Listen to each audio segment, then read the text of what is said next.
December 7th, 1941. It is a date that in our timeline lives in infamy. The roar of Mitsubishi A6M0s over the tranquil waters of Oahu didn't just sink battleships. It incinerated American isolationism and forged the template for the modern world. But history is a tapestry of fragile threads. What if one of those threads, a single decision in Tokyo, had never been pulled? If the Japanese Imperial General Headquarters had opted for a southern strategy that bypassed United States territories, the 20th century would not just have been different, it would be unrecognizable. We're looking at a world where the American century might never have begun, where the British Empire might have crumbled into a different kind of ruin, and where the map of Asia would be painted in the rising sun's red for decades longer. The decision. The path of least resistance. To understand why Japan might have chosen not to attack, we have to understand their predicament in 1941. Japan was embroiled in a quagmire in China. The United States, led by Franklin D. Roosevelt, had responded with increasingly tightening economic sanctions, culminating in a total oil embargo. Japan had roughly 2 years of oil reserves left. They faced a choice: withdraw from China in humiliation, or seize the oil-rich southern resources area, modern-day Indonesia and Malaysia. In our history, Admiral Isoroku Yamamoto argued that Japan could not move south without neutralizing the U.S. Pacific Fleet at Pearl Harbor. He believed the Americans would inevitably intervene. But imagine a timeline where the South Strike faction wins the internal political struggle without the preemptive strike.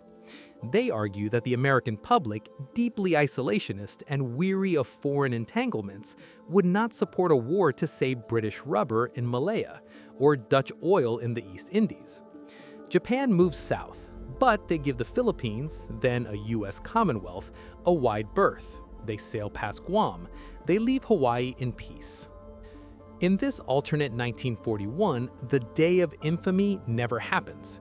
On December 8th, President Roosevelt wakes up to news of Japanese landings in Kotabaru and the invasion of Thailand. He's furious, but he's handcuffed. Without a direct attack on American soil, the America First Committee, led by figures like Charles Lindbergh, remains a potent political force. Roosevelt wants to help his ally, Winston Churchill, but the U.S. Congress refuses to declare war over European colonial possessions in Asia. The U.S. stays in a state of armed neutrality. Japan successfully secures the oil of the Dutch East Indies. Their war machine, instead of being ground down by American industrial might, is fueled and reinvigorated. The Greater East Asia Co-Prosperity Sphere becomes a reality, not through a quick knockout blow against the U.S., but through a methodical consolidation of Southeast Asia, while the Americans watch from the sidelines, divided and paralyzed by political infighting. The European collapse, a lonelier Britain. The ripple effects in Europe are catastrophic. In our timeline, Hitler declared war on the United States 4 days after Pearl Harbor, one of his greatest strategic blunders. Without the Japanese attack, Hitler has no reason to provoke the Americans. By early 1942, the Soviet Union is fighting for its life. In our history, the Lend-Lease program was bolstered by American entry into the war, and the threat of a second front in the West forced Hitler to keep massive divisions in France.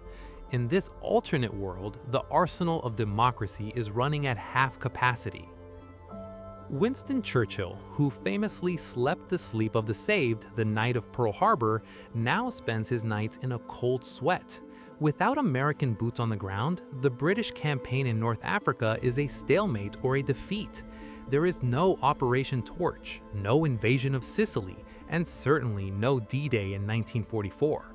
Britain remains an unsinkable aircraft carrier, but it is an isolated one, capable of defending its shores but incapable of liberating the continent. The Eastern Front, the pivot of history. The most terrifying variable is the fate of the Soviet Union. In our timeline, the USSR did the heavy lifting of destroying the Wehrmacht, but they did so with the help of 400,000 American jeeps, billions of dollars in food, and the knowledge that the Luftwaffe was being bled dry over the skies of Germany by Allied bombers. Without a formal US entry into the war, the pressure on Germany is significantly reduced. While the Red Army was incredibly resilient, a Germany that doesn't have to worry about an American invasion of Italy or France can divert more resources to the east. We might see a cold peace in the east. Perhaps the Soviet Union doesn't collapse, but it is pushed back behind the Urals. The Holocaust, tragically, continues to its horrific conclusion across a Nazi-occupied Europe that faces no immediate threat of liberation from the West. The Orange Empire, Japan's new order. In Asia, the absence of the US Navy means Japan dominates the Western Pacific for the foreseeable future. Without the Battle of Midway, a battle that only happened because Japan was trying to draw out the remains of the fleet hit at Pearl Harbor, the Imperial Japanese Navy remains the most powerful force in the region. China, isolated and without the hump airlift or significant Western intervention, eventually reaches a point of exhaustion. A puppet government, likely under Wang Jingwei, is installed in Nanjing, governing a fractured and demoralized nation under Tokyo's supervision. By 1945, Japan is not a charred ruin of burnt wood and paper. It is the hegemon of Asia. It controls the rubber of Malaya, the oil of Indonesia, the rice of Vietnam, and the minerals of China. The Japanese Empire becomes a sustainable, resource-rich superpower, perhaps transitioning into a more administrative colonial power similar to the British Empire at its peak. The nuclear question, a delayed trinity.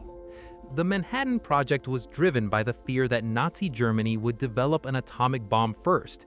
However, the sheer scale of the investment, the equivalent of $30 billion today, was only possible under the total mobilization of a nation at war. In an America that is not at war, the Manhattan Project likely remains a small-scale laboratory experiment. The urgency isn't there.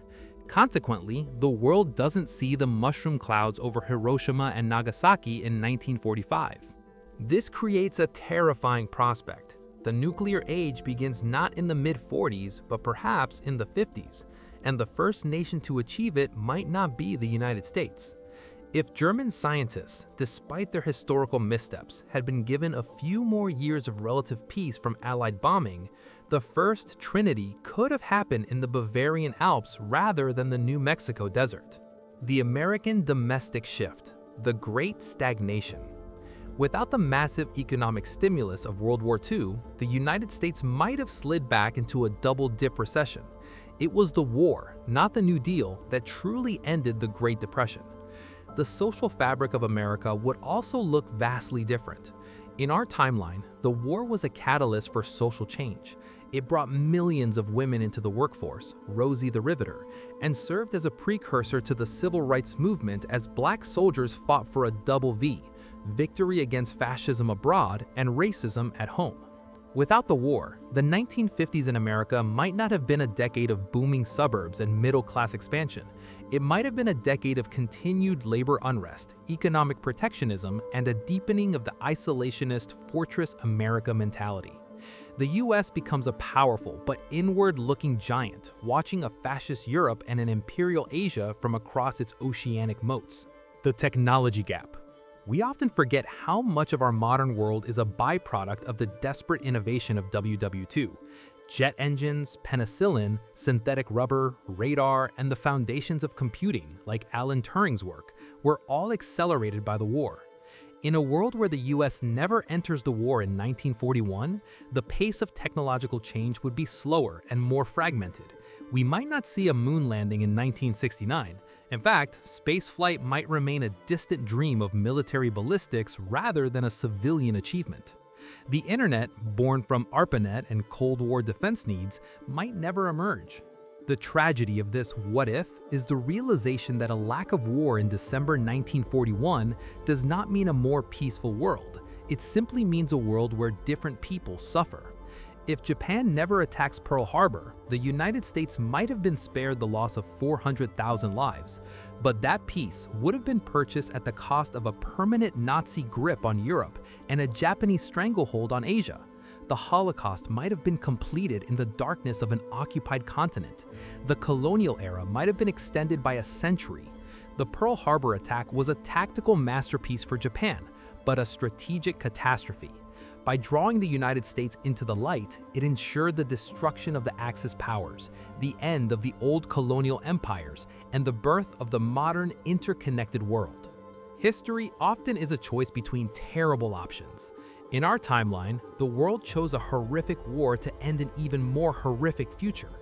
When we ask, what if Japan never attacked Pearl Harbor, we aren't just imagining a different war. We are imagining a world where the light of democracy might have slowly, quietly gone out. As we look at the quiet waters of Pearl Harbor today, we see a memorial to a tragedy, but in the grand scope of time, that tragedy was the catalyst for the world we live in now. It reminds us that sometimes the most painful moments in history are the ones that prevent an even darker path from being taken. In the end, the sleeping giant needed to be awakened, because a world where the giant remained asleep is a world most of us would not want to inhabit.